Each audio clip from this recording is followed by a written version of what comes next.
जय श्री राम। वापस से आप सभी छात्र छात्राओं को एक और वीडियो में स्वागत करते हैं। तो आज हम लेकर आए हैं 2024 10th एग्जाम में VBI पूछे जाने वाले प्रश्न बायोलॉजी से। तो यहाँ से आपको प्रश्न पूछा जाएगा, तो आप सभी इसे पूरी तरह से याद कर लेंगे। अगर अभी तक हमारे चैनल पे नए हैं तो चैनल को सब्सक्राइब कर लेंगे। तो चलिए क्लास को शुरू करते हैं। पहला प्रश्न कह रहा, एक कोशिकीय शैवाल में जल का परिवहन होता है। तो एक कोशिकीय शैवाल में जल का जो परिवहन होता है वो कैसे किया जाता है? परागकण द्वारा, चलनी नलिकाएं द्वारा, विसरण द्वारा, जाइलम द्वारा। तो किसके द्वारा किया जाता है? विसरण के द्वारा। ऑप्शन ग सही है। चलिए अगला प्रश्न कह रहा है, पानी एवं घुलित खनिज का पौधा में स्थानांतरण होता है।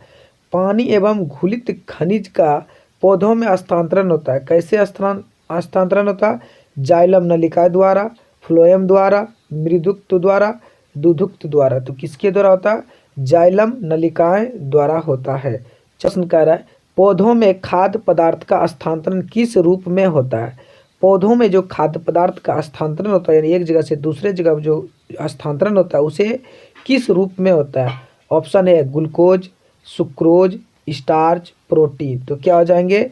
सुक्रोज। ऑप्शन ख सही है। अगला प्रश्न कह रहा है, फ्लोएम से खाद्य पदार्थ का परिवहन पौधों में किस दिशा में होती है?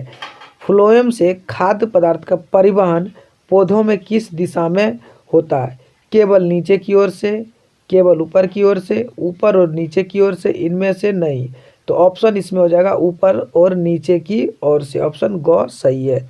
चलिए अगला प्रश्न कह रहा है, जल तथा घुलनशील लवण का मूल रोम से पत्ती तक पहुंचने की क्रिया किस ऊतक द्वारा संपन्न होती है?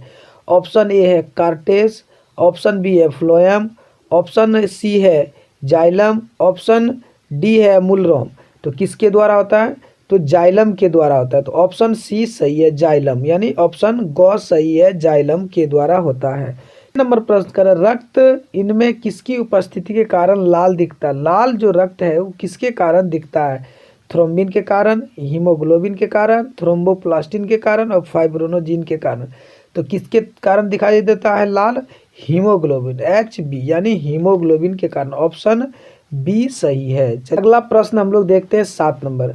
अगर शुद्ध या ऑक्सीजनित रक्त को हृदय से शरीर के विभिन्न भागों में ले जाने वाली रक्त वाहिनी कहलाती है। क्या कहलाती है? धमनियाँ, शिराएँ, अलिंद, निलय।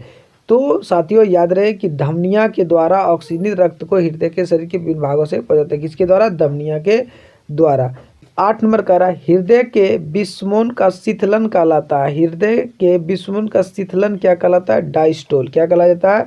डायस्टोल। ऑप्शन बी सही है। क्या कहलाता है? डायस्टोल। तो चलिए आगे हम लोग रिक्त स्थान को पूर्ति करते हैं। कह रहा है, जाइलम में पाई जाने वाली डैश और डैश मुख्य रूप से जल एवं खनिज लवकों के स्थानांतरण से सहायक होती है। तो क्या होती है? वाहिका और वाहिकाएं के द्वारा होती है। किस कह रहा है कि चलनी नलिकाओं के जीव द्रव के बीच डैश के द्वारा संबंध स्थापित होता है। तो किसके द्वारा? छिद्र के द्वारा। किसके द्वारा? छिद्र के द्वारा होता है।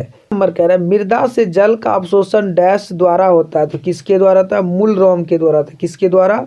मूल रोम के द्वारा। अगला कह रहा है कि पौधों में जल का लगातार अवशोषण डैश पर निर्भर करता है। तो वाष्पो उत्सर्जन पर निर्भर करता है। तो अब हम देखेंगे पाँचवा कह रहा है, डैश और डैश के फलस्वरूप सतत जल स्तंभ का निर्माण होता है। ये आप दोनों पाँचवा का आप कमेंट बॉक्स में आंसर करेंगे साथियों। तो चलिए आज का टॉपिक हम समाप्त करते हैं। पुनः कल हम फिर से नए वीडियो के साथ, नई ऊर्जा के साथ आप सभी के साथ एक और VBI क्लास में स्वागत करेंगे। तो चलिए फिर मिलते हैं हम लोग वापस से एक नई वीडियो में। तब तक के लिए धन्यवाद।